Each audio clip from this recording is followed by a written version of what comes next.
right. So first off, it is good to be back in person. It's been a long time since I've been here having a live audience in front of me. So it's nice to not be talking to a computer screen anymore.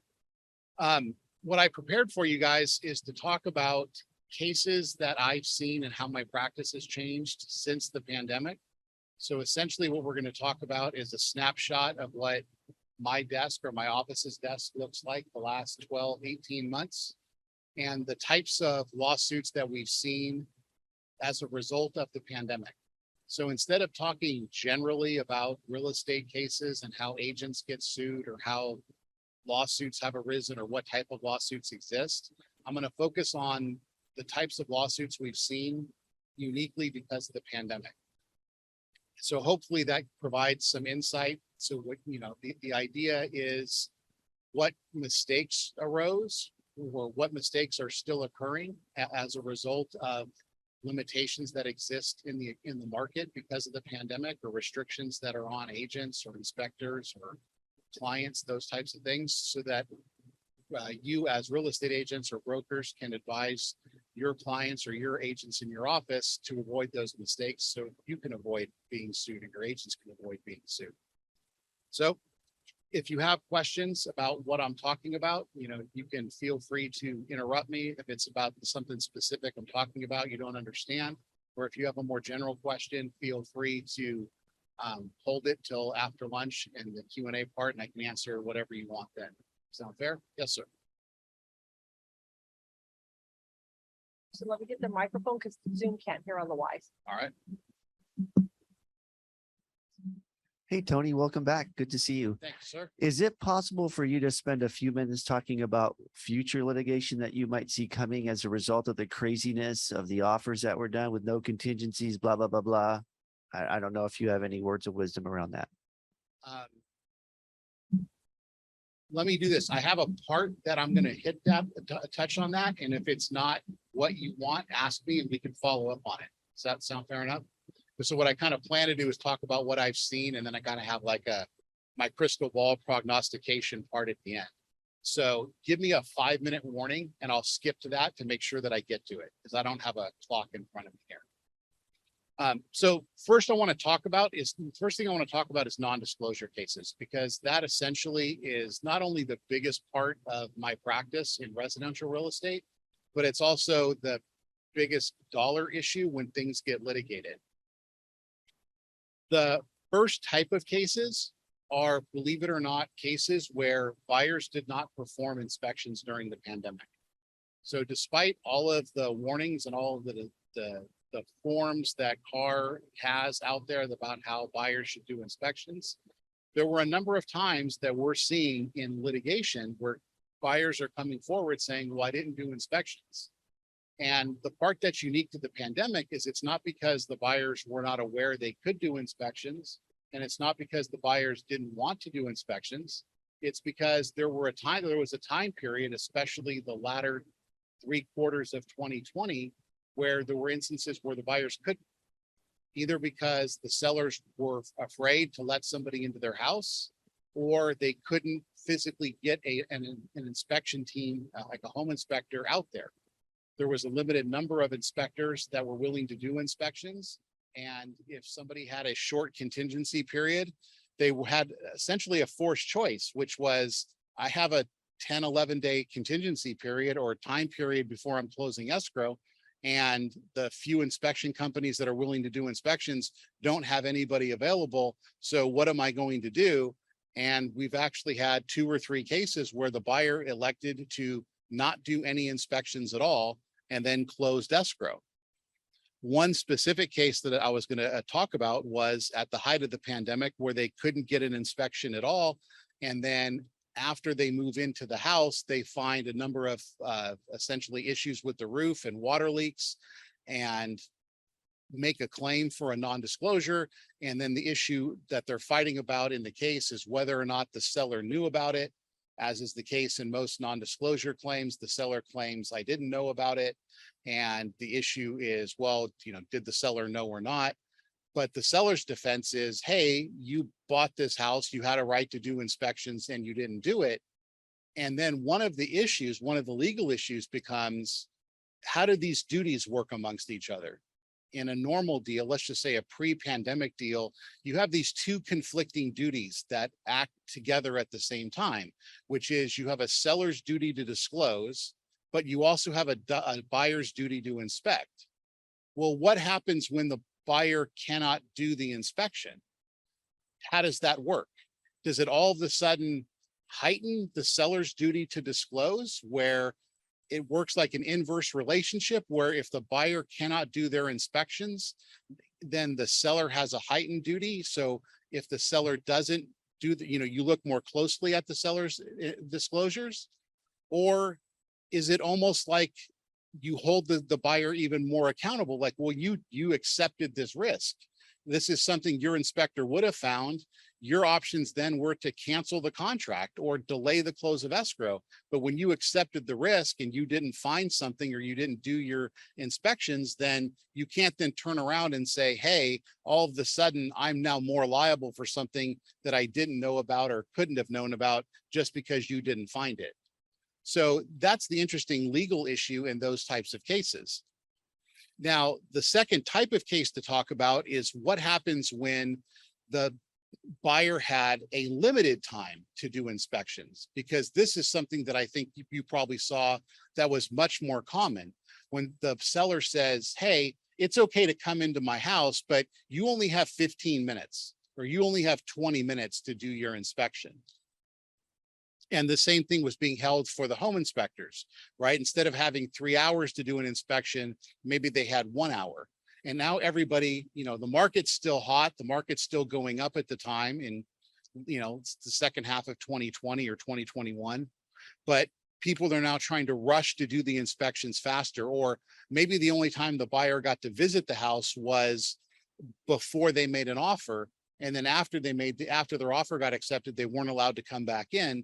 Or if they did, it was a very limited amount of time. So one specific case that we have in litigation is a case where there was it's a large lot and there's a big house, and then there was a garage that had, the garage was built with the permit back, or let's say before 2010.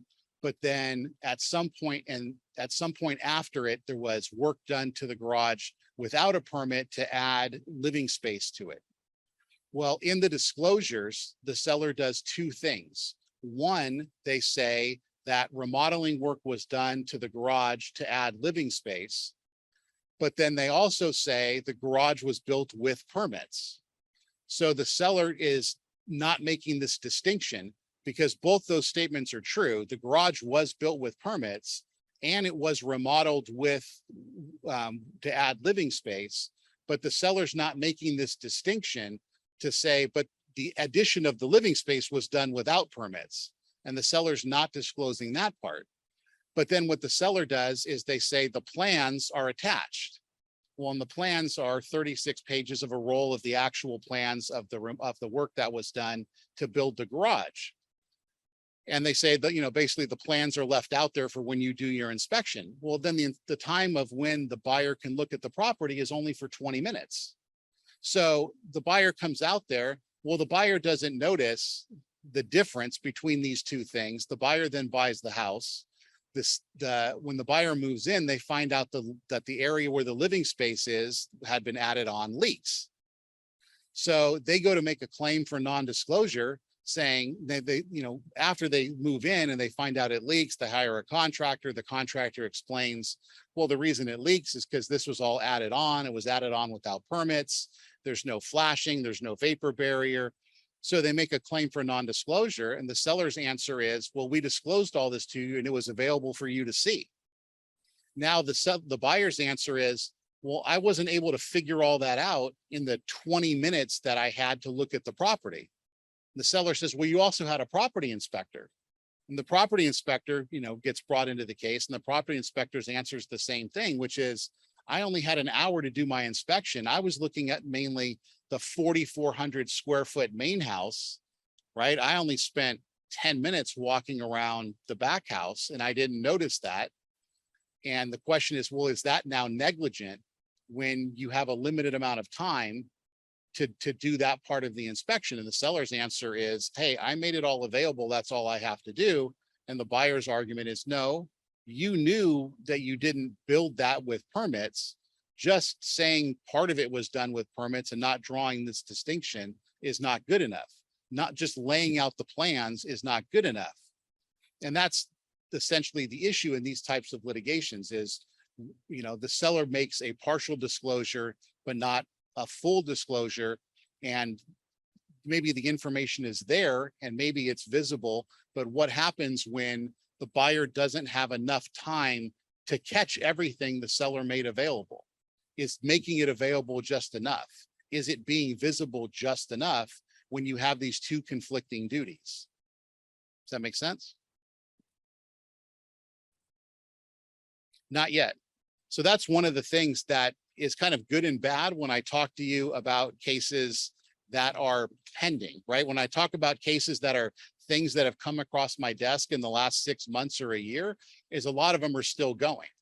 And what I try to do when I explain the case examples, because I know people like to hear examples of cases, is I try to be even-handed and explain the facts on both sides of the case. So you don't necessarily know which party I have, as opposed to like slanting the case one specific way, you know, like, so you would clearly know which side I represent. I try to make it more even-handed so that, you know, because most cases are pretty even, right? If a case is really, really one-sided, it really doesn't go to trial or go to arbitration. Those are the cases that settle. So I'm trying to give, when I pick through examples to talk about, I try to pick through the cases that the facts are more in dispute, and they're the cases that are more likely to litigate, and then those cases take longer. So you kind of have to check back in with me the next year to find out how some of these end up. The third type of example I wanted to talk about for the pandemic cases are when you have an inhibited inspection. And the easiest way to do this is just talk about two specific case examples.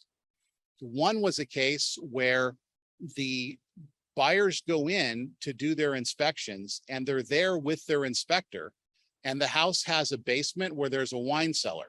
And it's a big house in a nice area, fancy house, and it's big built out wine cellar.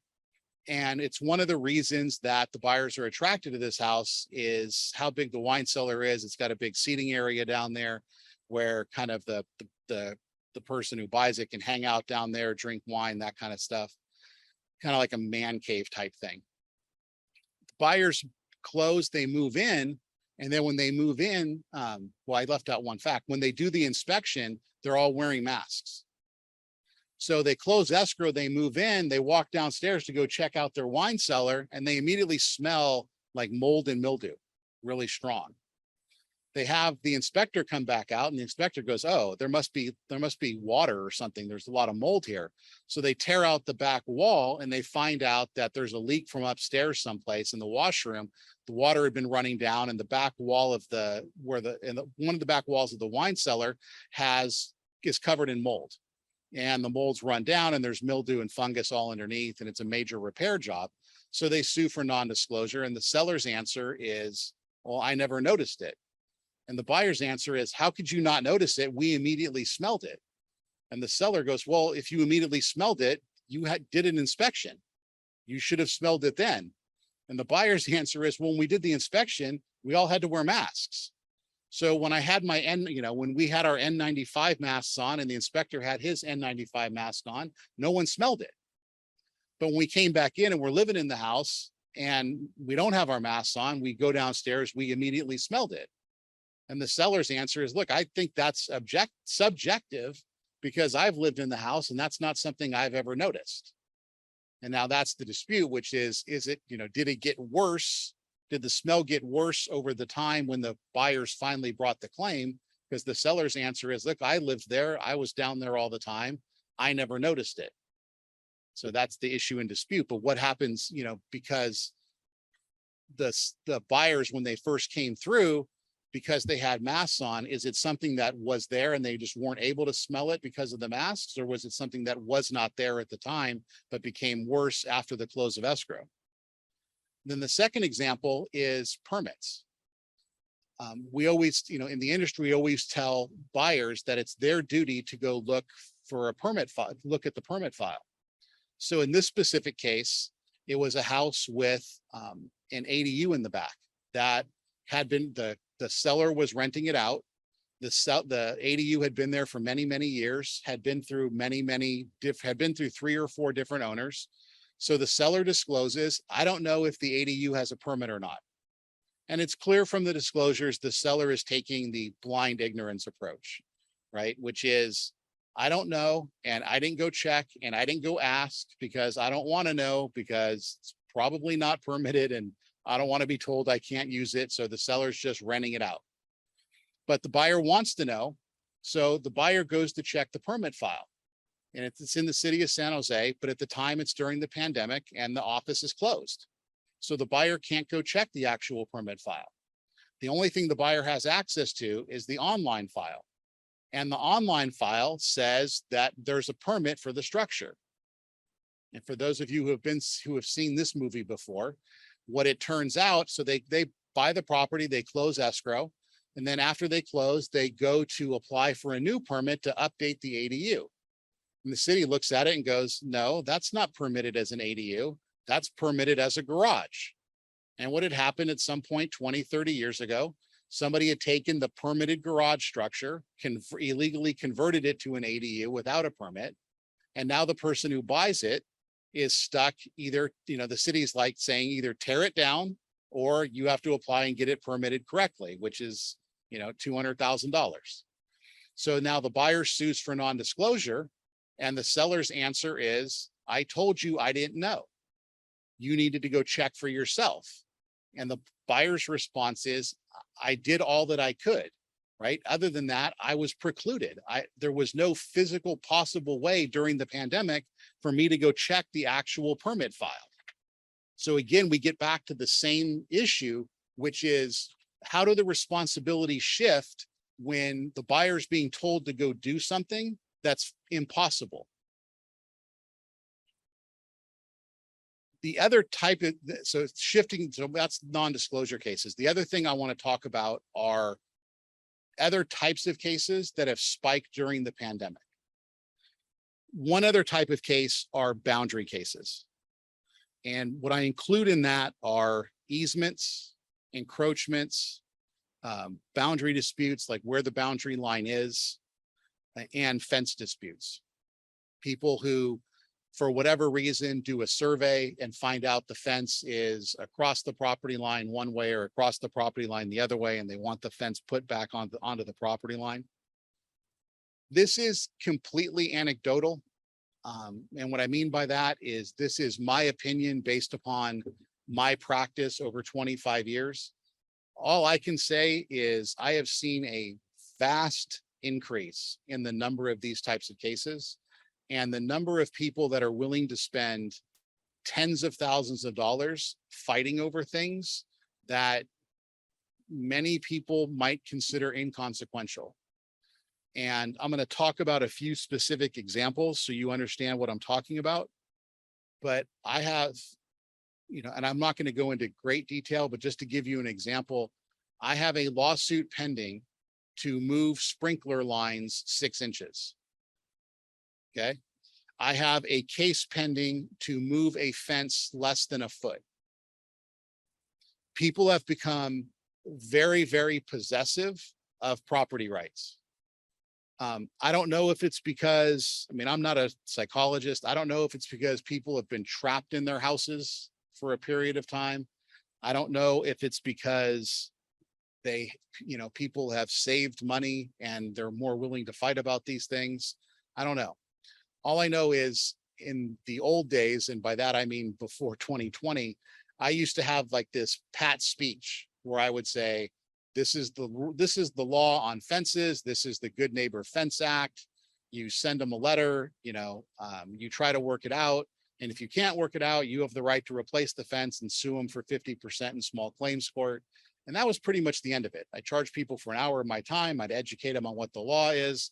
And I would always say at the end, pretty much whatever solution you work out is better than coming to me and filing a lawsuit. And now I go through that speech And it seems more and more often people's response is, great, when do we file suit? And we have lawsuits over things, over boundary lines and small amounts of distance on track houses in Willow Glen and Santa Clara and older parts of town where, because of a lot of those areas are on the old meets and bounds systems where some of the measurements are off. Sometimes it's the whole street that's off. Sometimes it's the whole track that might be off a couple feet or a foot, one direction or another.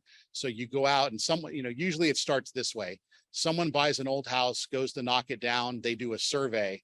And because they're trying to build a house as big as they can on the lot, and they want to go within 5 feet of the setback on each side, but then they find out that, hey, the fence is actually a foot into their property, and that's going to affect their ability to build. So they need to get the fence moved all the way back to the property line. And they write a letter, or they go knock on the neighbors next door and say, hey, excuse me, it turns out that fence that's been here for 50 years is actually a foot into my property. I need to move it over. And that neighbor's response is, that fence has been there for 50 years. There's no way we're going to move it over. Now, maybe there's a whole bunch of those cases that get resolved and I don't see them and they don't call a lawyer. But the ones that I do see, people are willing to essentially go to the mattresses now over that 4 or 6 or 12 inches more and more often.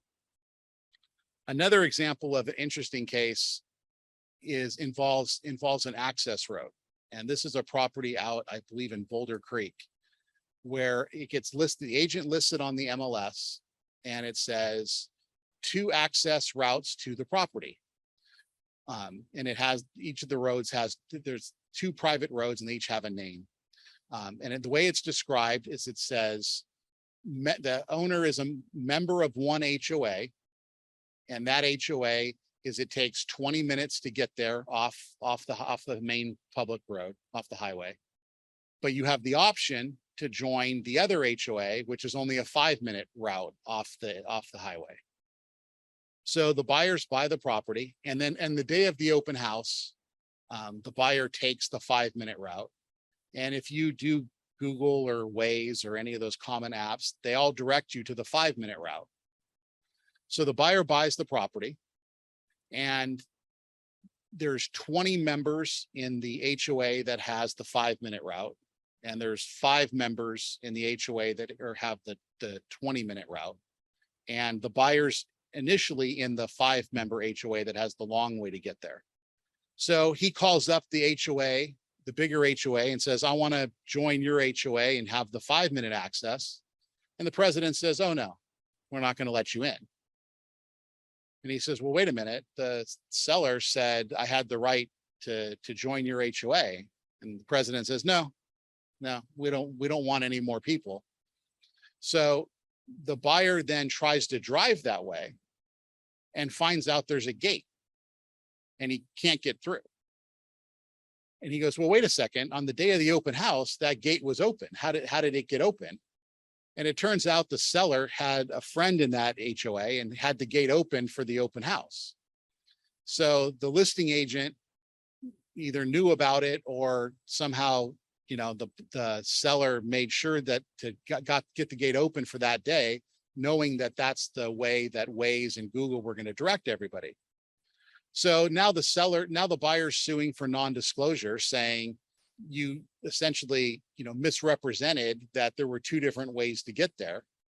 And the seller's answer is, no, joining that HOA is an option. It just, the option was declined. They told you that they didn't want you.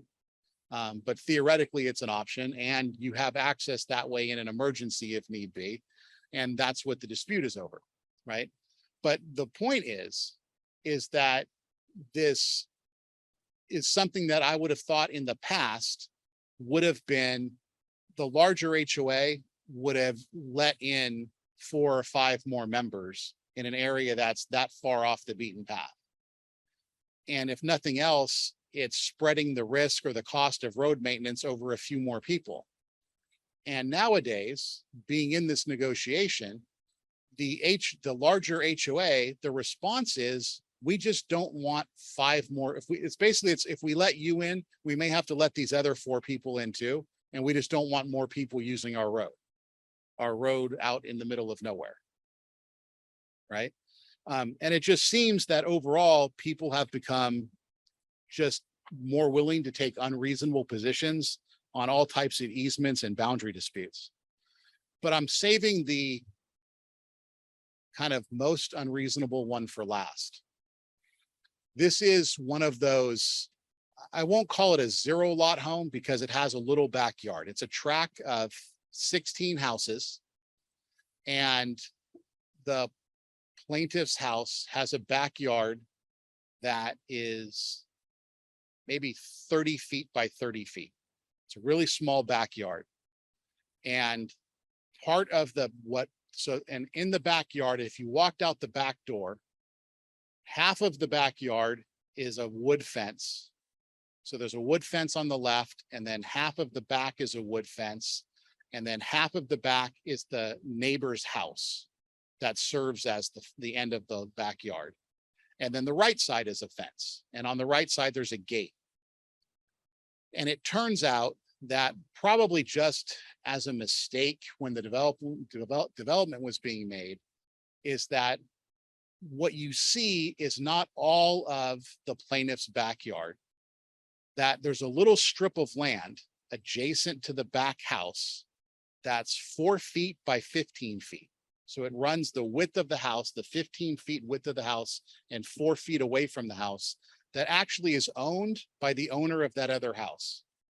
And what I can imagine is they just misplaced the house by 4 feet, that they meant to put the house 4 feet closer and they just missed it. But it's still that person's land. So on the map, it's listed as an easement. It's that neighbor's land, but it's listed as an easement because it's in the backyard of the plaintiff, because it's completely fenced off and there's no real way for the owner of that house to get there.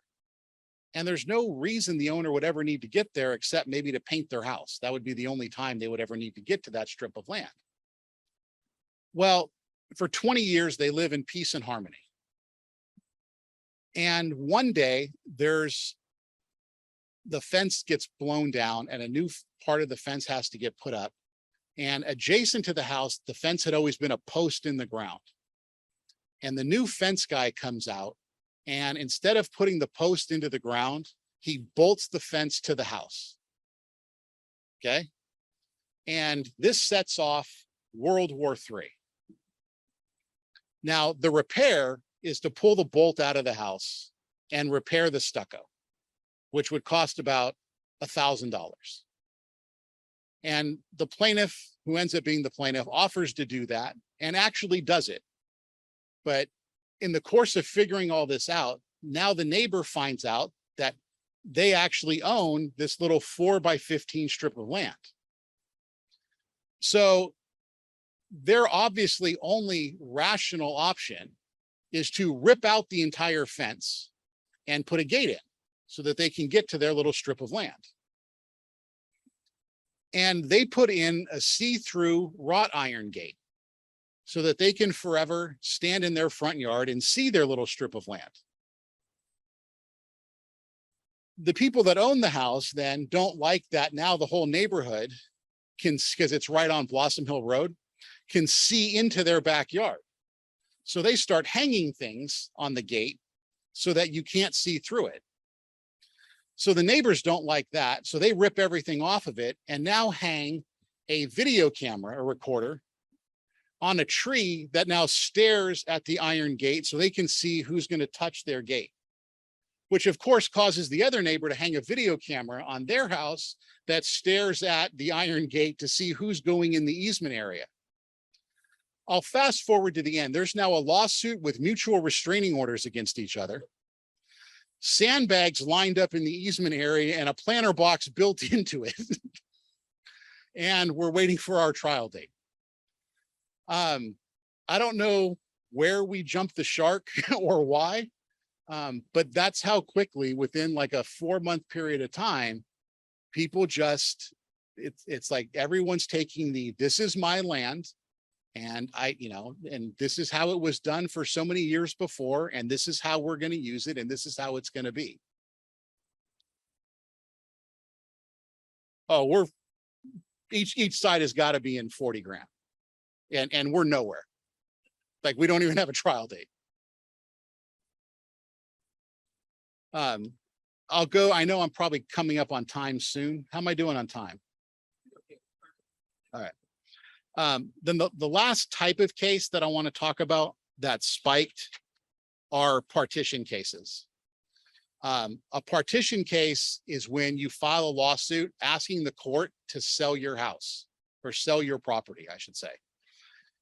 There's two ways real property can sell. One is with the consent of all of the owners, and two is with a court order. So a partition case is when one owner wants to sell, one or all of the other owners refuse to sell. So the default is you can always file a partition lawsuit and ask the court to order the sale of the property. It is a difficult way to sell it because at every step along the way, you need a court order. So when you want to hire an agent and you can't get all the parties to agree, you need to go to court and have the court appoint the agent. When you want to accept an offer and all the parties won't agree, you have to go to court to have the court accept the offer. When it's time to sign off and everybody won't agree, you have to go to court and have the court sign all the papers. And as you can imagine, the judge really isn't excited about signing 800 documents in escrow. So, and at any point along the way, the other side can object. So it takes a long time. It's never going to be a 30-day escrow. Because it's cumbersome, there's very few buyers that like to buy out of a court sale, which means you end up getting usually 20–30% less than fair market value. So you're getting less than the property's worth. It takes a long time and you're incurring legal fees along the way. So it's not a great way to sell a property. It's highly inefficient. But there are a number of instances where you see partition sales. One is siblings. It's when, for instance, siblings inherit property from their parents. I have one case right now. It's a family. It's 9 siblings inherited property. One sibling lives in it, so they don't want to sell it. The other 8 siblings want to get their money out of it, so they want the property sold. Another common place is where siblings inherit rental property or vacation property. And some of the siblings want it sold. Some of the siblings want to keep that vacation property forever because they have memories of it, Tahoe property, Yosemite property, that type of thing. The other type of partition action we see are people that used to be in dating relationships. So so it doesn't go to family court because they weren't married, but boyfriend, girlfriend, they buy property together, they get divorced. I mean, they split up, right? And now one of them, wants to sell the property. The other can't afford to move out. So they end up in a partition lawsuit. And then the last instance is business partners, especially if they don't have a written agreement that says this is how the property is going to be sold. Now, one of them wants to hold it. One of them wants to sell it. And if they don't have a written agreement to enforce, they end up in a partition lawsuit that details what's going to happen. So we've seen a market increase in those types of lawsuits. So now the next thing I wanted to switch over to was the question that was asked is, now we've gotten out of the pandemic and now the market's turned. What type of lawsuits are we either starting to see, or what type of claims are we starting to see, or what do I expect to see? And I'm hearkening back to what happened in 2011, 2012. What did we see then? And the question is, what collectively did we learn from the last issues from 10 years ago? And are we going to repeat that, or are we going to see different problems? So the first thing is deposit disputes. I'm not going to belabor this with talking about what deposit disputes are or how you get in or out of them, but we're already seeing massive influx in deposit disputes as soon as interest rates started to go up. At any point in time, I have at least 6 or 7 active deposit disputes going on, right? During the pandemic, as soon as the pandemic hit, it was all buyers trying to get out of cases, right? Get out of their deals, right? Right now, it's also buyers now trying to get out because of interest rates going up. right? And a lot of non-contingent sales and buyers are saying, with rates going up or the stock market going down, I can't afford the house. And sellers are saying, well, that's great. I want to keep, I still, if you back out of this deal and I have end up selling the house for less, I'm going to keep the deposit. And the buyers turn around saying, well, but I want my deposit back because that's a lot of money. So we're still in a lot of mediations or potentially arbitrations over those. In the past, because the market was going up, there's an exception in the statute where even in a non-contingent offer, the buyer always has a fighting chance to get a deposit back. There's Civil Code section 1675 says if the seller sells the property for the same amount or more within 6 months, they can rebut the presumption of liquidated damage and make an argument that the seller wasn't damaged so that the buyer should get the deposit back. That exception essentially falls away in a declining market, because more often what's happening here is someone falls out of contract at 2 million and sells the property for $1.6 million. So the seller's going to have a much stronger argument that they get the deposit back, because usually their damage is far more than the deposit amount. The one specific thing I would address is buyers who do not fund the deposit. A lot of times buyers think this is their big gotcha, right? I'm not going to put my money in. And they like to read the contract really closely and say, oh, the contract says that the liquidated damage amount is the amount of the deposit. So if I don't put the money in, the deposit is zero. So your damage is zero. So you can't get anything out of me. I would argue the opposite, which is if the buyer doesn't fund the deposit, then the liquidated damage clause is essentially void. If you don't fund the deposit, then there's no liquidated damage amount, and liquidated damage clause doesn't apply. So now the seller is able to sue you for all of the damages the seller actually incurs. So in that example of if the seller sells the house to you for 2 million and you back out and you don't fund the deposit, now the seller can sue you for the whole 400,000 if they end up selling it for $1.6 million. Essentially, the liquidated damage clause is there to protect the parties and they agree upon the damage amount. And if the buyer doesn't do it, but doesn't fund the deposit, then the buyer breached the agreement. And if the buyer breaches the agreement, then it's kind of, the argument is then the seller has whatever remedies the seller has other than the liquidated damage amount, and they can sue for their consequential damages. And the other argument is the buyer can't benefit from their breach. If the buyer breaches the contract by not closing, then they can't benefit from the fact that they also breached the contract by not funding the deposit. The other two issues I think that are important to address are foreclosures and short sales, which is, are we going to start seeing those again? You have interest rates going up, you have values going down, and you're going to have people that are going to be underwater on their properties, meaning that they're going to, they may owe more than the property is worth, especially people who bought recently or refinanced recently.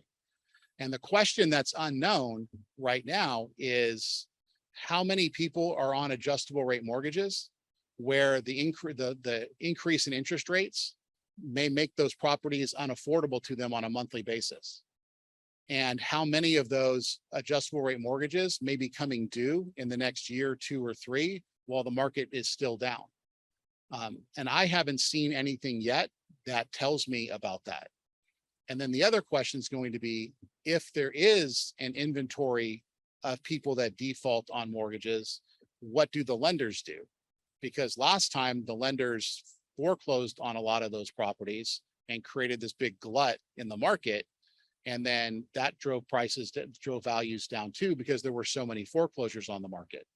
So the question I think that's yet to be answered is, do we have as many adjustable rate mortgages as we did last time? What's the level of default going to be? And if people default, are lenders going to foreclose at the same rate they did last time? And that, I think, to answer the question earlier, is the great unknown. So far, I have not seen people calling saying, my mortgage is going up. I'm defaulted on my mortgage. I'm in foreclosure. I've received notices of default. So I haven't seen any of that yet. what I have seen are two things that are different. I have started to get a couple of calls about people asking about short sales, where they at least are worried that they want people that want to sell because they fear they missed the top of the market, but they can't sell because their property's not as worth as much as they owe. Either because they either bought very recently or they refinanced and took money out of their property. But so far, it's only a couple of calls. And then the other thing that I've seen is I've already had one person call asking to do to buy a property with a wrap loan, which is essentially they're buying the property and recording a grant deed, but they're keeping the existing loan in place because they want to buy it with the 3.5% loan that's there and pay some increased amount of money above that to the seller, so that they don't have to go get their own loan at 7.5% interest or whatever they would have to get for an income property. And buying something with a wrap loan is not something I've done in 15, 16 years. I mean, it's been a long time since I had to do that. You know, my wife is in real estate and she didn't even know what it was. I came home and I said, you know, I did this today, and she didn't even know what it was. That's how long it's been since people have seen those. And if interest rates keep going up, you know, I think especially on rental properties and commercial properties, you may start to see more of that. So with that, that's what I had prepared to talk about, and we can do the break and I can do questions after. Fantastic. So real quickly, we have lunch. Go ahead and grab lunch. Come on back. I'm going to leave the microphone on this little pedestal up here. If you have a question, come right up.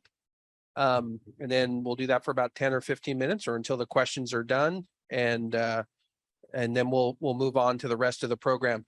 Those of you who are online, I believe you're going to chat your questions to Jody, and Jody will be your voice here inside the building. So give us about 5 minutes to get everyone to get something to eat, and then we'll get right back to the program. Thanks.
Is there anyone that has a question for Tony?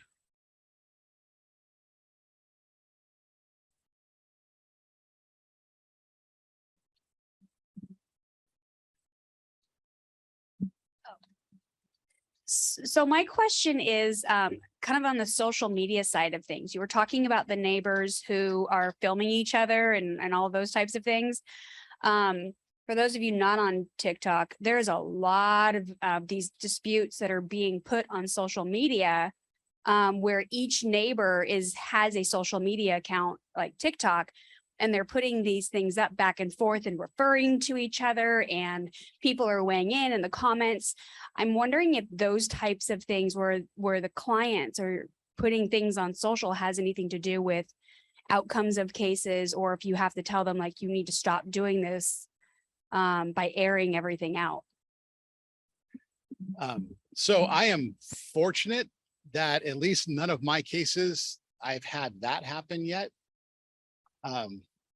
So people have to be worried about two things. If you're going to post your neighbors on social media.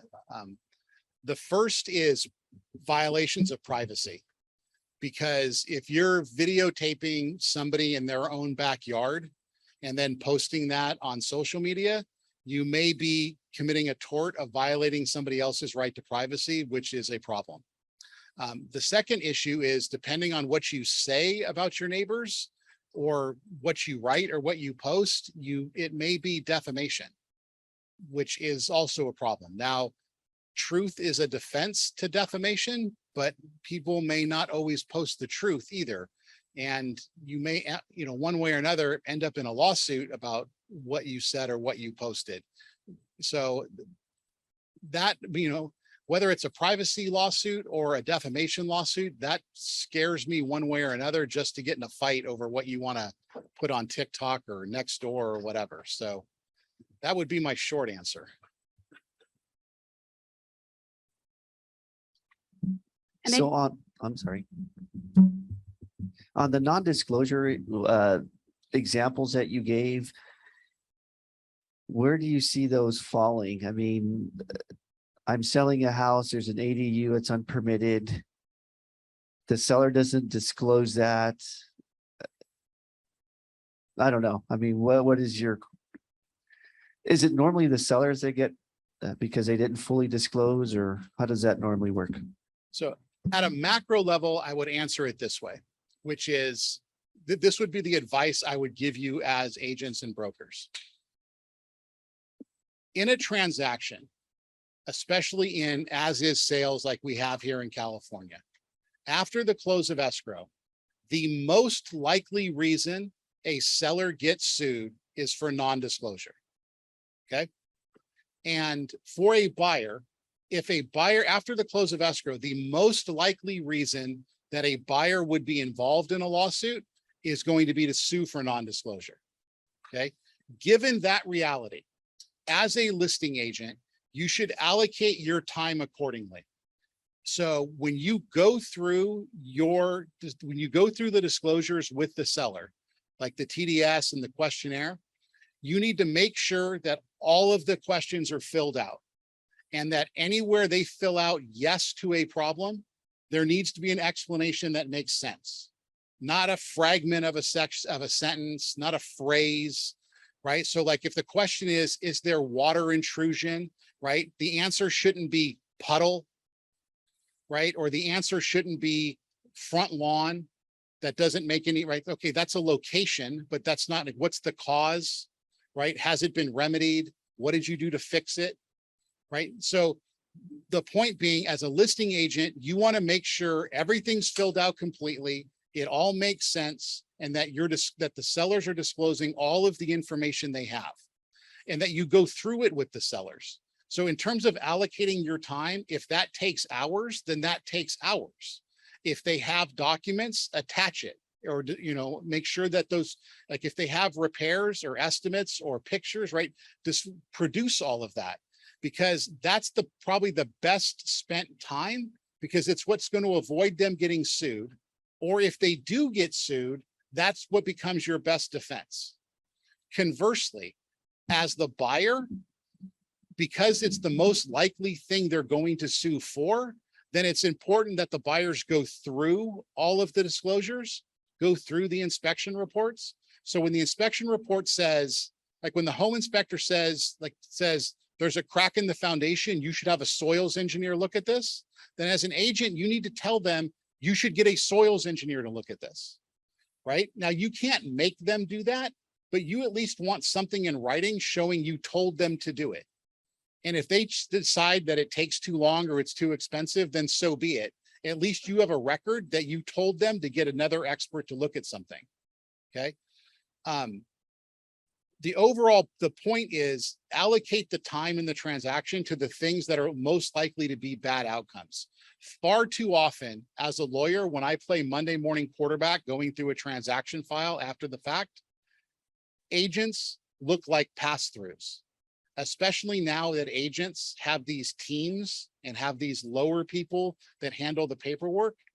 You get this impression that the agent's job is to find the client and find the property. And after that, someone else handles the paperwork. Some lower person on the totem pole emails the paperwork back and forth to each other. And then as a lawyer, when I get the TDS, there's blanks on it, or there's things that don't make sense, or there's, I look at someone who bought the property a year ago or 2 years ago, and the TDS they got contradicts the TDS they just provided. The answers are inconsistent with each other. It's like no one's doing their homework. No one's comparing these things. And then when I'm a plaintiff's lawyer, when I represent a buyer and I have an agent and a seller who have incomplete disclosure documents, boxes checked yes without explanations, or explanations that don't make sense. It's like shooting fish in a barrel. So in the crystal ball part of life, from your perspective, how do you think it's going to flush out the fact that many buyers were required to remove their contingencies in order to get their offer accepted?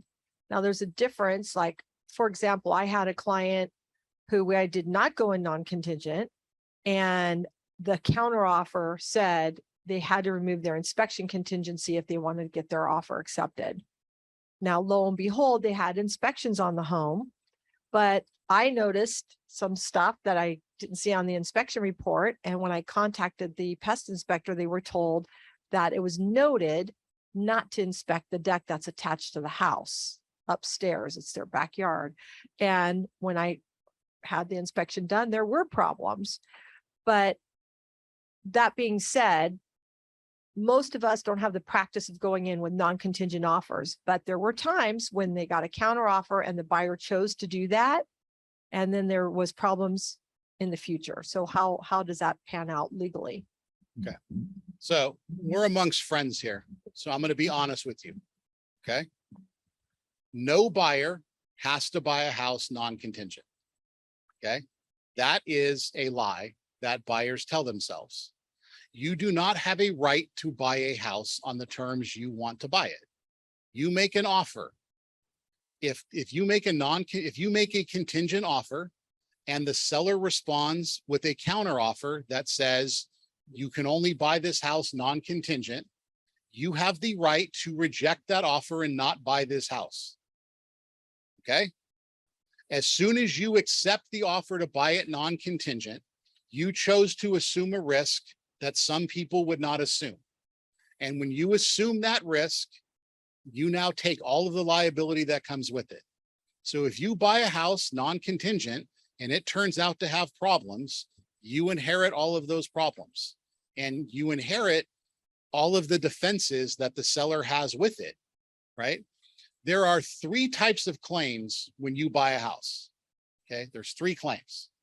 There are things the seller knew about and disclosed. There are things the seller didn't know about, and there are things the seller knew about and did not disclose. Okay. In an as-is sale, you're waiving the first 2. That's what an as-is sale is. You're waiving the things the seller knew about and disclosed to you, even if they turn out to be worse. So if the seller tells you there's a crack in the foundation and your inspector looks at it and says, oh, that's only a $10,000 problem, and it turns out it's a $300,000 problem, that's your $300,000 problem because it was disclosed to you. Okay. You're also waiving the things the seller did not know about. By the way, in every non-disclosure case I've ever had, the seller says, I didn't know about it. Okay. Even if the seller has you can have a picture of the seller standing on the problem, and the seller's answer is going to be, I didn't know about it. Okay. And then, so you have to have evidence showing that, that's why it's hard to win these cases, because you have to prove the seller knew about it, and you waive that too. The only claim you have in an as-is sale is things the seller knew about and did not disclose. So you have to prove the seller didn't know about it, and you have to prove it wasn't disclosed. Right? So if you buy a house non-contingent, you're assuming all of that risk. And turning around, like most of you have an arbitration clause. So turning around to a judge that sat on a bench for 30 years and telling him or her, oh, poor me, they made me buy it non-contingent, it just is going to ruin your credibility. And if I'm your lawyer, I'm going to tell you, we're not even making that argument. Hi, Tony. So I'm seeing a rise of people dropping dead in the middle of my transactions right now. And I've had 2 in the past 30 days. Now, on the listing side, there's a clause in the listing agreement that actually says that this agreement shall continue and full force and effect, and the successors and assigns and heirs, whatever, will continue on with the listing agreement. But on the RPA, I have one just came up yesterday. The seller, the only seller on title, there's no trust and there's no heirs. He just died suddenly. And we're 2 days away from the close of escrow, supposed to close this Friday. You have the buyer or the seller? And we're representing the buyer. And now we can't close because the seller hasn't signed off and he's no longer in existence.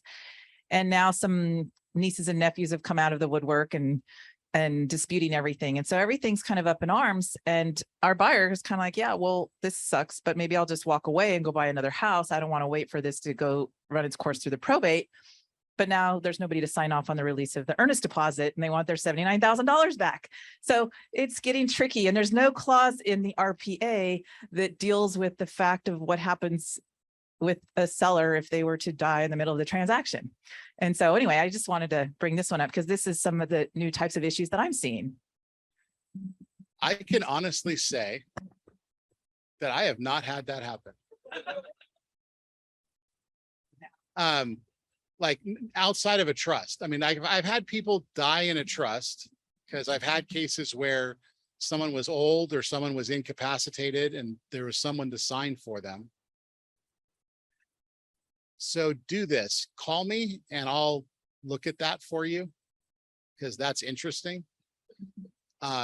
Because off the top of my head, if there's no trust and there's no will and it has to go to probate court, that's not good. Because you're at the behest, you literally have to wait.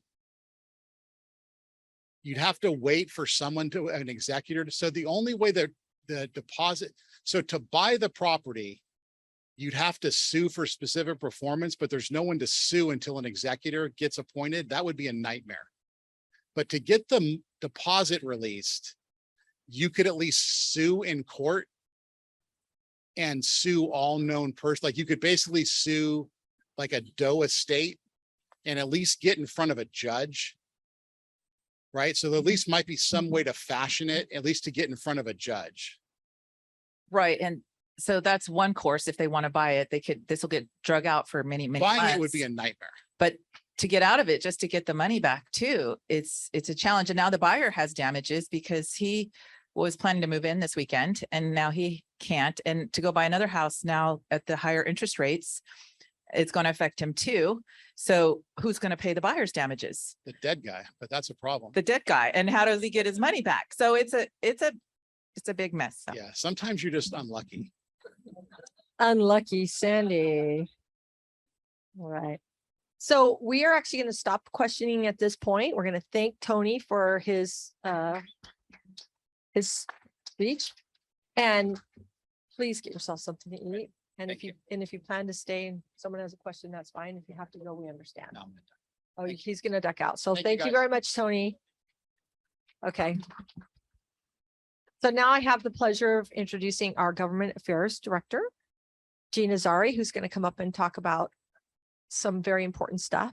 And I already told them about things like helping us walk and stuff envelopes and make contributions and all that stuff. But now you can tell them the real story. Hi, guys. Thank you so much for letting me talk to you today. I appreciate you and also on Zoom.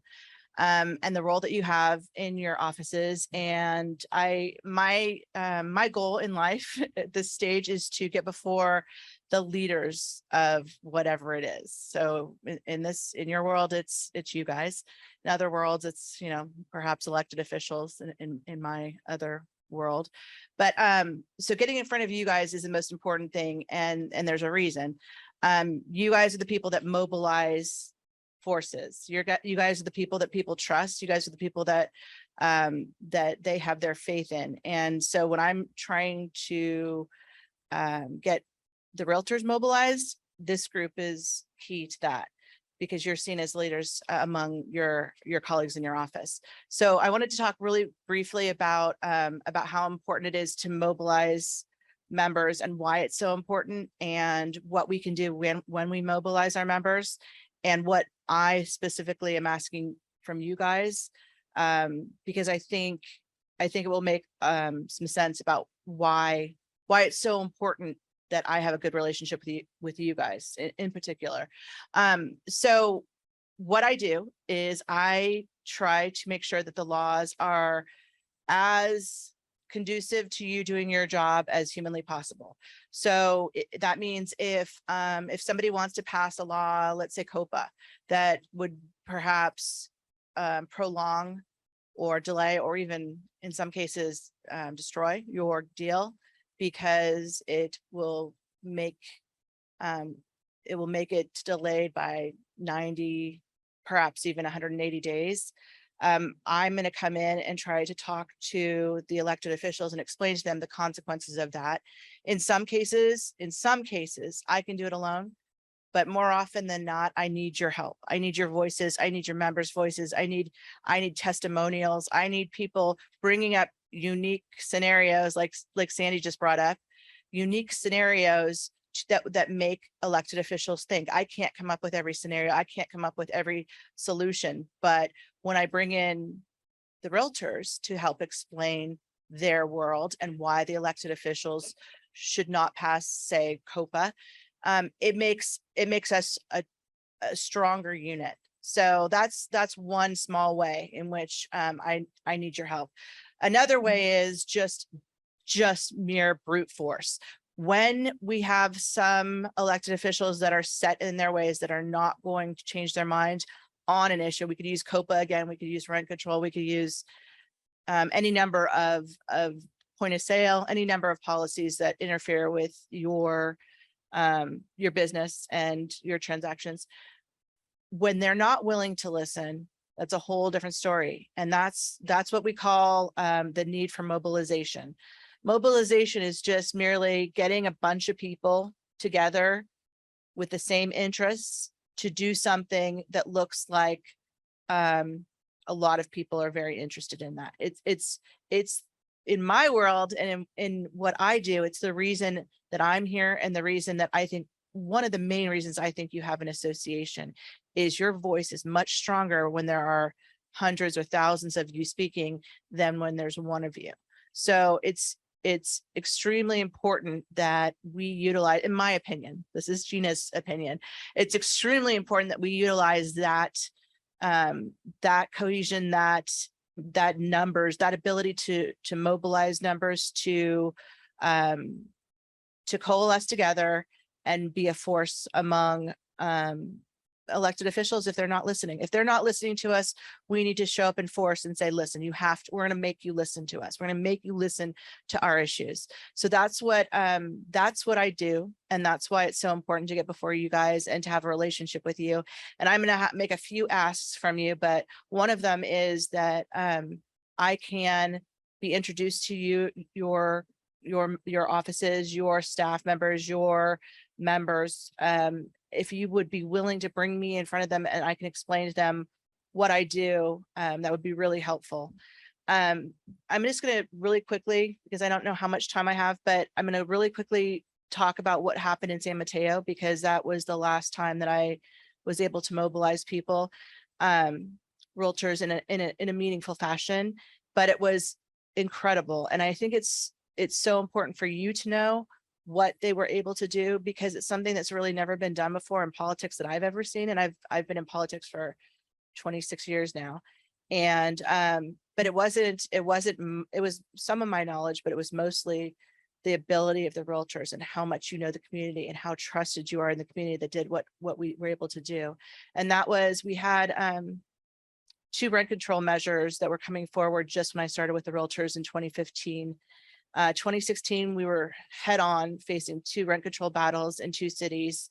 And I did what I normally do, which is start to mobilize people, start to, run the campaign, start to identify people that are like-minded, who agree with me that we don't want rent control, and that are willing to engage and participate. That was what I started to do. And it worked. It was great. But what I didn't realize is the power of the realtor and how incredibly trusted you are in your community. And I should have thought about this, but if a person is willing to put their biggest purchase, their most important purchase into the hands of someone, it means that they have tremendous faith in that individual, right?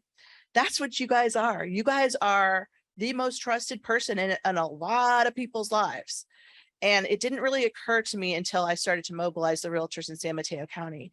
We had initially the polling for rent control because of one journalist who attacked property owners every day in the newspaper, in the Daily Journal.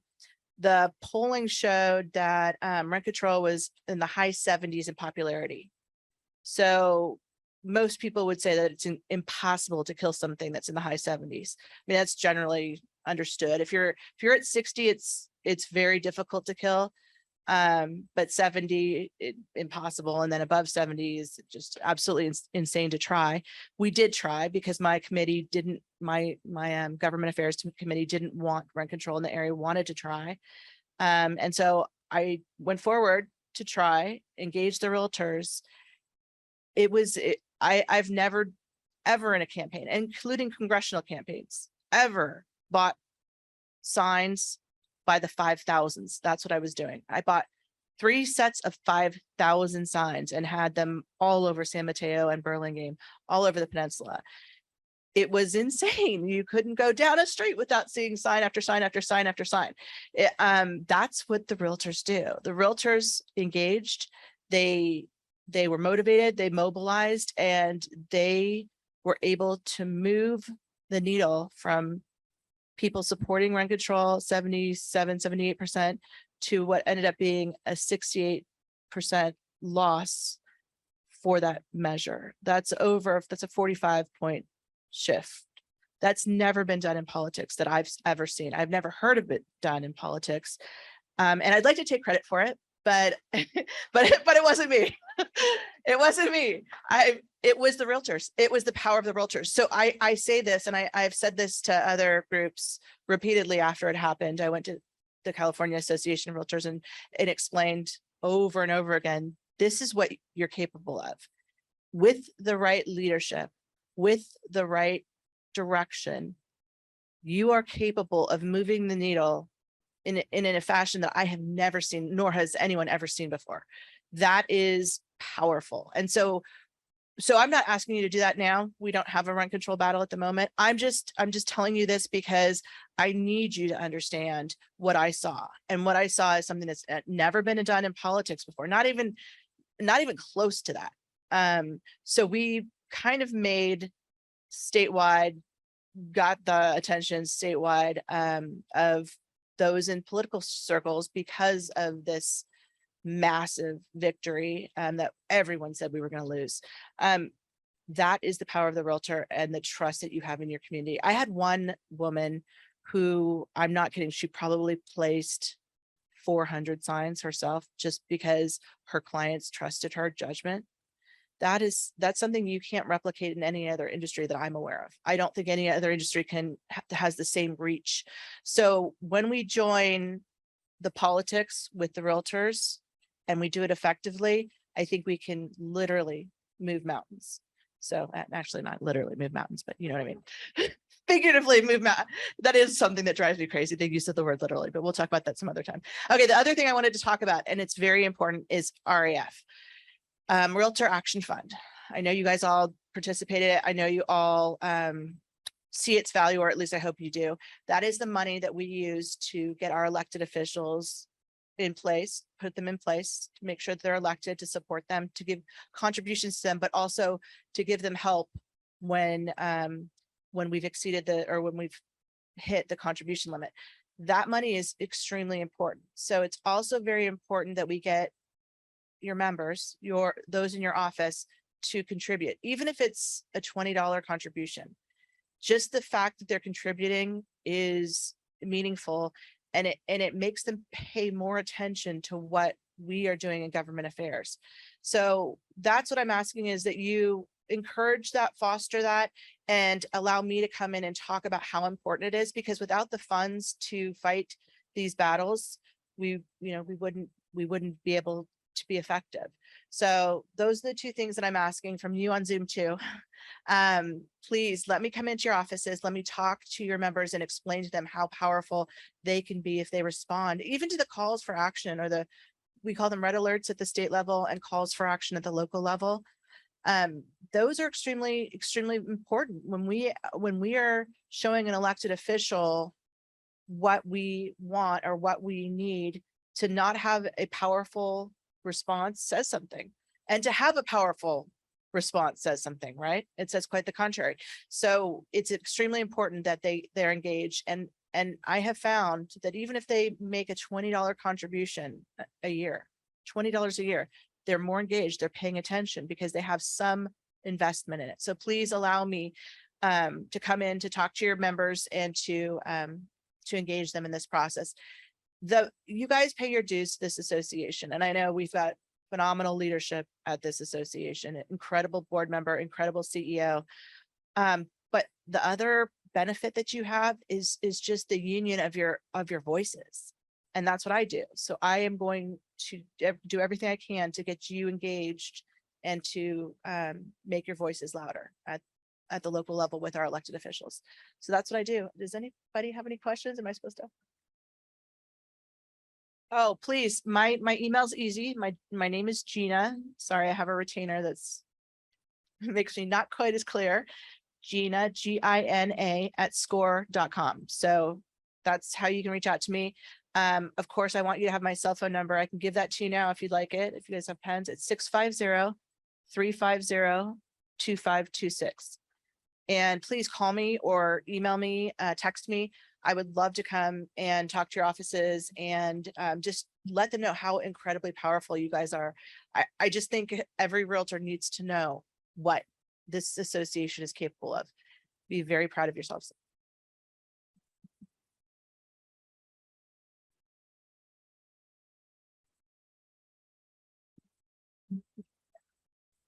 Yeah, I'm okay, good question. So I'm under staff on the website. So it's SCORE's website and I'm under staff. Yeah.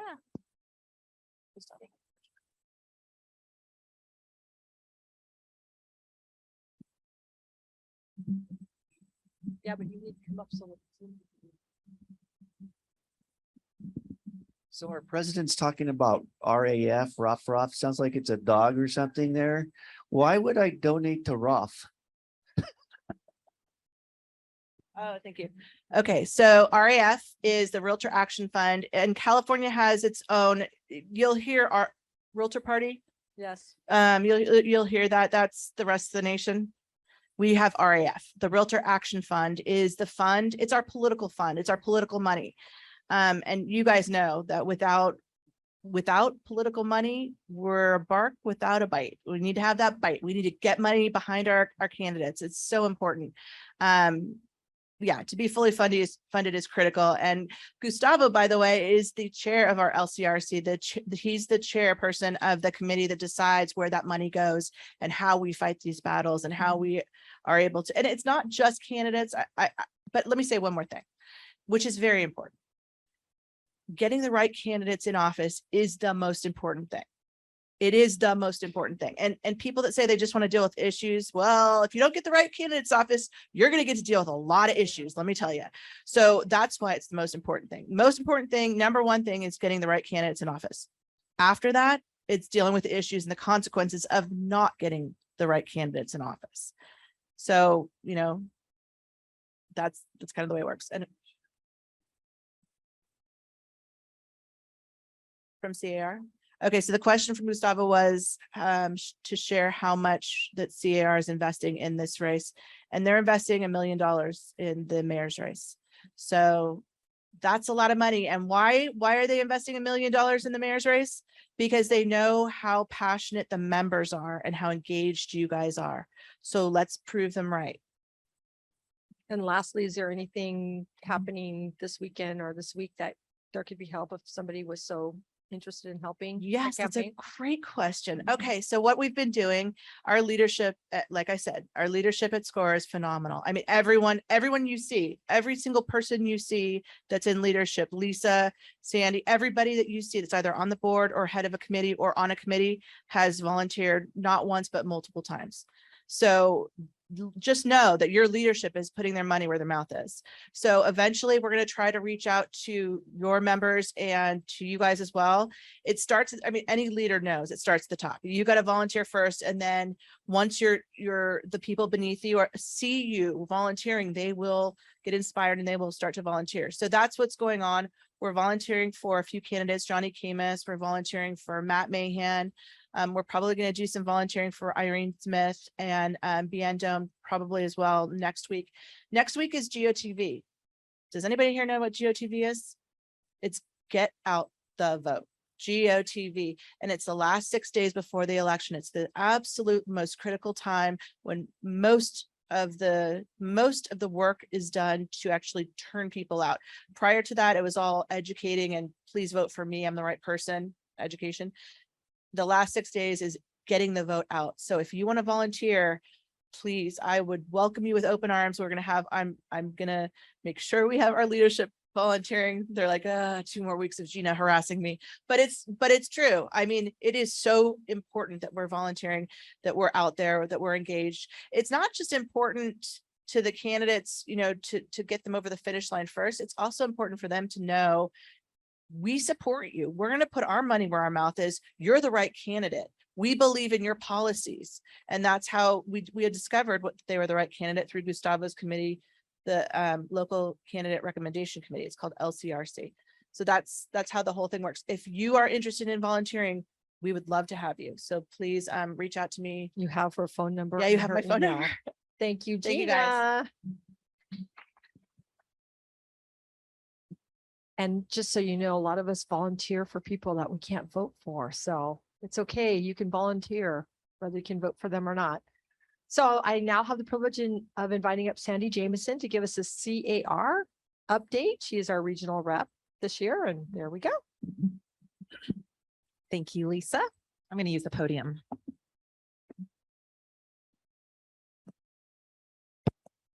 All right, can you hear me? All right, good afternoon, everybody. My name is Sandy Jameson, and this year I have the privilege to be your regional rep for CAR. So who wants to hear about CAR and what's happening? All right, woohoo, let's do it. Okay, I do have a few updates for you, and I'll try not to go too long. Let me first start with, we met in Long Beach a couple weeks ago and had a great set of meetings. As always, about 700 directors turn out to talk about issues and legislation, changes in the industry. There's a lot of vibrant discussions. There's about 42 different committees that meet. A lot of action items come out of that. So I'm going to just give you some of the highlights today that you can then take back to your respective offices. Okay. So the first thing you may have probably noticed is that CAR recently issued an apology. Did anybody see that press release come out from CAR?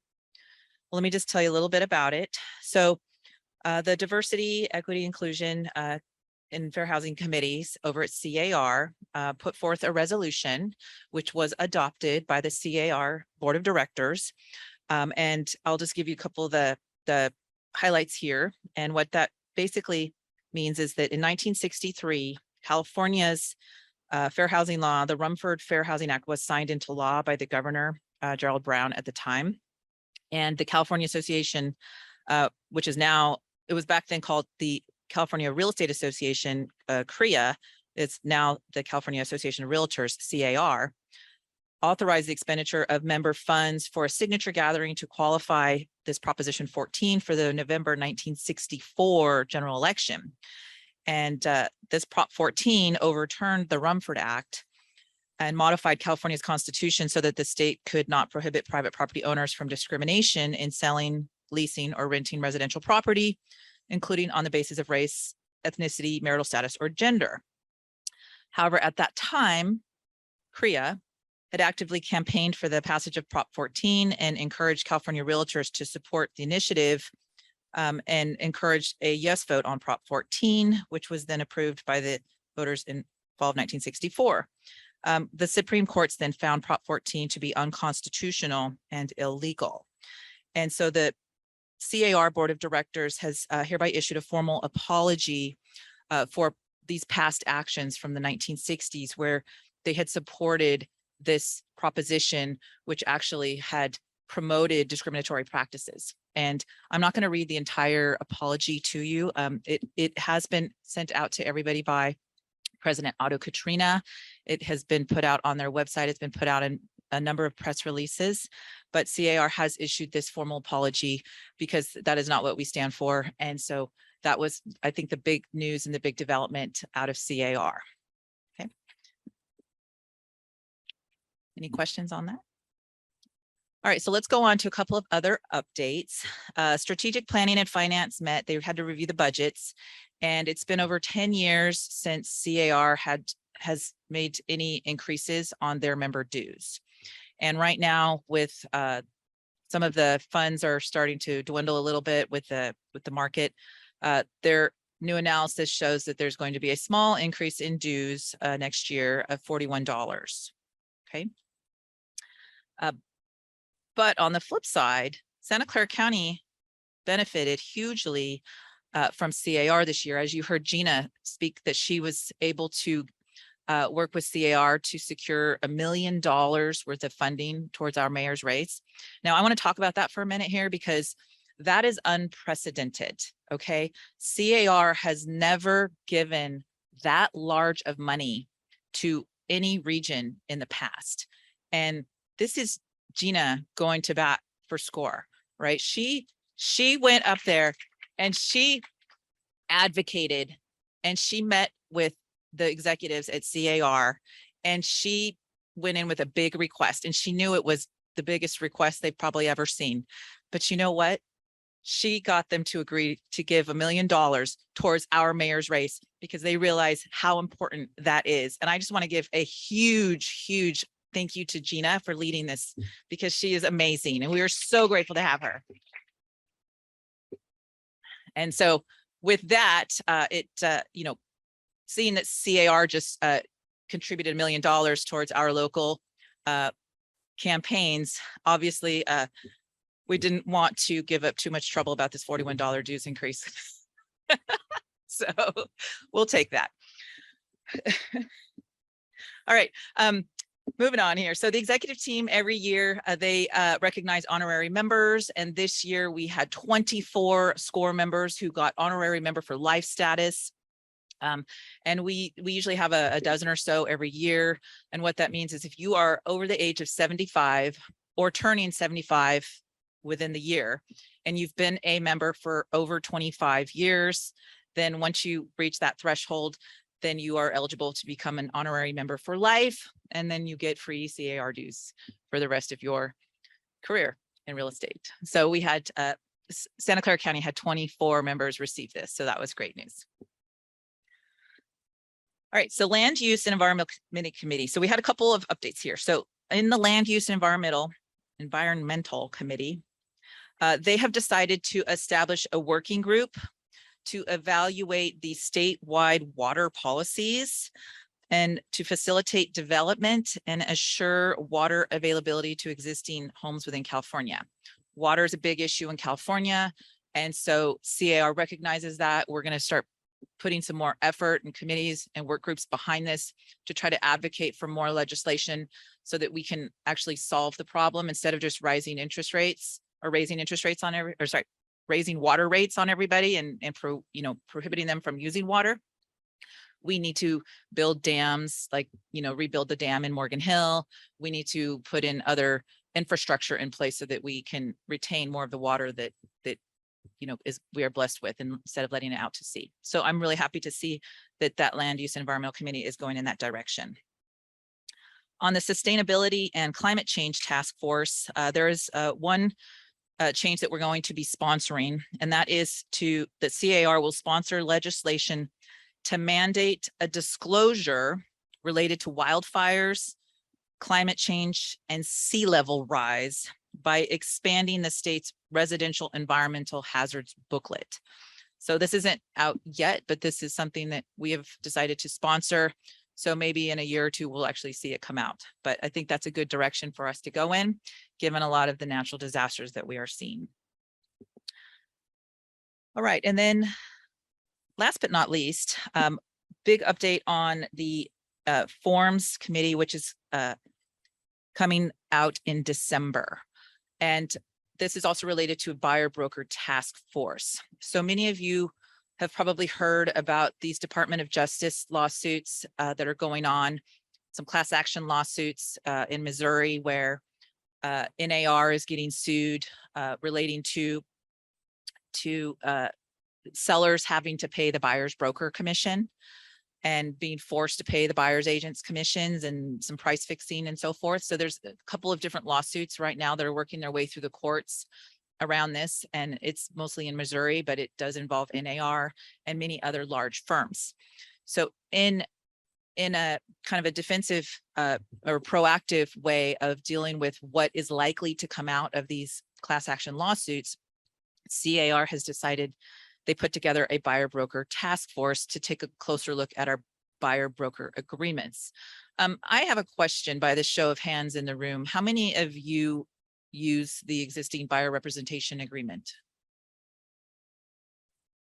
Okay, a couple of you. There was discussion about making these mandatory so that whenever you work with a buyer that this would be mandated. They have not gone to that level yet, but they are revising a lot of the forms, and there's going to be some new things coming out that you will see in December. And I want to make sure that you're aware of this so that when you start seeing it come out, you can pay attention. CAR is going to be creating significant training to train you and all of your agents and members on how to use these new forms. And so I want to make sure that you guys all attend this training when it comes out. A couple of significant changes that I want to kind of just give you highlights of. So part of this Department of Justice settlement was that the buyer's co-op commission would be disclosed. So you've probably noticed Redfin and Zillow are now showing the commission rate on their public website of how much is going to be provided to the buyer's agent in terms of compensation. One of the forms that you will see is a new form called, where is it?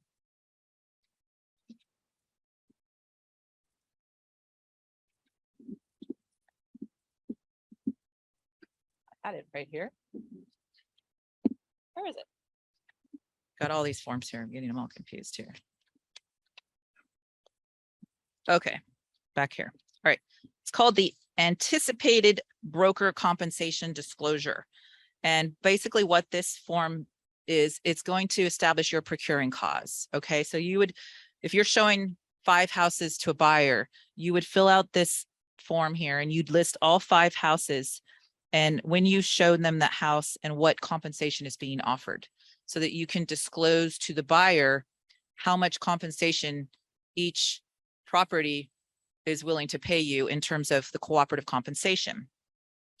And then there's a revised buyer representation agreement where they've taken the existing buyer representation agreement and they split it into 2. So there's a buyer transactional advisory along with the new buyer rep agreement. And this is completely different than what we've had before. So everyone should definitely review this because we will start to see more and more of this in the industry coming out.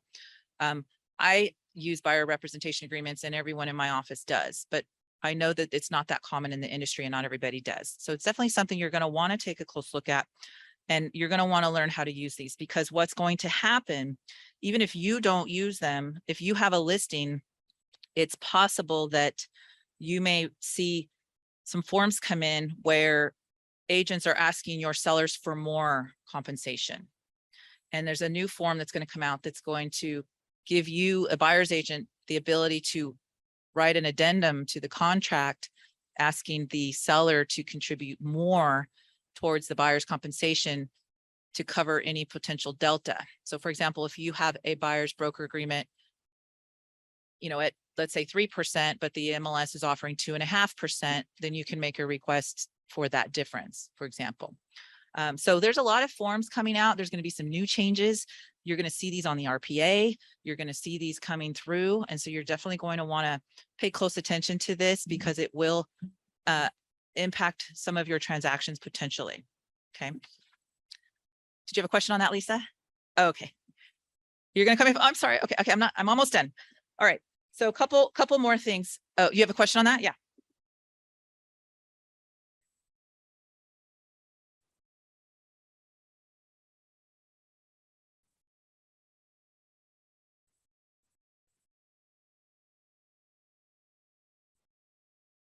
Well, you can't force the seller to pay more than they're willing to pay. It's a negotiation, but the contract with you and your buyer, if it says 3 and the seller's offering 2.5, then you have the right to collect what's called a deficiency fee from your buyer, and the buyer is responsible to pay the difference. Yep. And this goes back to last year, the CAR, the Department of Justice, with NAR, the settlement, another thing that came out of that was that realtors are no longer allowed to say that their services are free. Do you remember that? Well, that's because we don't work for free. We work for compensation. We work for a living, right? Most of us try to work for money. So therefore, we're not supposed to be telling our buyers that we work for free. And I believe that you will see more and more agents using these buyer rep agreements and having those conversations with their buyers saying, look, buyer, I do work for a living. I work for compensation. Here's what my rates are. Here's my fee for me to work with you, kind of like a retainer agreement, like when you hire an attorney, right? And so we're going to see more and more of this starting December when these forms roll out.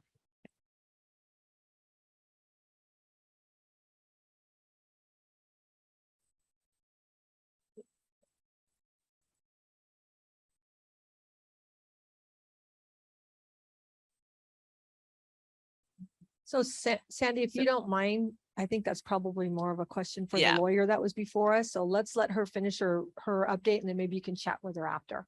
Thank you. Yeah. So a couple more forms coming out that I wanted to make note of here. There's 2 more forms. One is called a non-contingent offer advisory.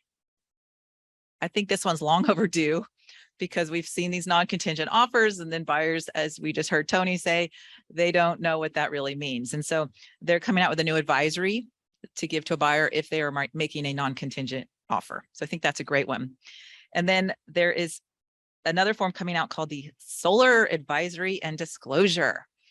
And if you've ever had a transaction with solar systems, and I've had a number of them, you know how tricky they can be, whether it's a lease system or an owned system, or there's a loan on the system, and what kind of system is it and how big is the system? And most sellers, they can't answer the questions, but they have the information somewhere. And then buyers are asking and you're chasing your sellers down. Well, I worked with Will very, very closely on this one. So this one is near and dear to my heart. Put together a lot of notes and recommendations on this and gave it to Will, who was on the forms committee. He carried it forward. And now they have this new solar addendum advisory that's coming out in December. So I'm very happy to see that. I think that will help clarify a lot of what's happening with properties that have solar. So anyway, look for those in December, and a lot of great changes coming out. But anyway, that's my update for today. I will be happy to stick around and answer questions for anybody that has them. Thank you very much, Sandy.